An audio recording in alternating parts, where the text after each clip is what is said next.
Ngiyabingelela ngiyaphinde futhi ngiyanemukela la kuNqambothi Media TV 18. Ey'ndabeni ey'ngenayo kubikwa ukuthi usule isigubhukane umphathi wokhozi FM uSibonge Ngcobo.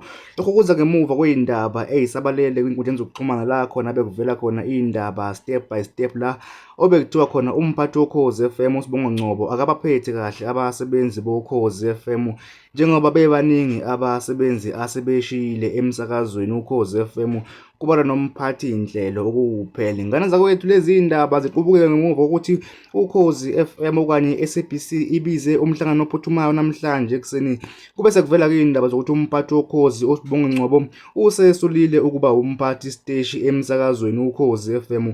Kanti-ke futhi kuzokhumbuleka ukuthi kunenkulumo esanda kusabalala la kwi-media ethinta umculi kaMaskandi okuwuKhuzani Mpungose oveza iy'ndaba zokuthi umphathi wokhozi akamfuni okanye akawufuni umculo wakhe ngenxa yokuthi uKhuzani wahlukanisa unyaka kwase kuvela iy'ndaba zokuthi uKhuzani ujola nomphathi wokhozi. Ngaleyo ukukhuluma kakhulu ngane zakwethu ngakuthokozela ukuzwa umbono wakho ukuthi ngabe uthini ngalezi ndaba ey'thinta ukusula komphathi wokhozi okuwuSibonge Ngcobo.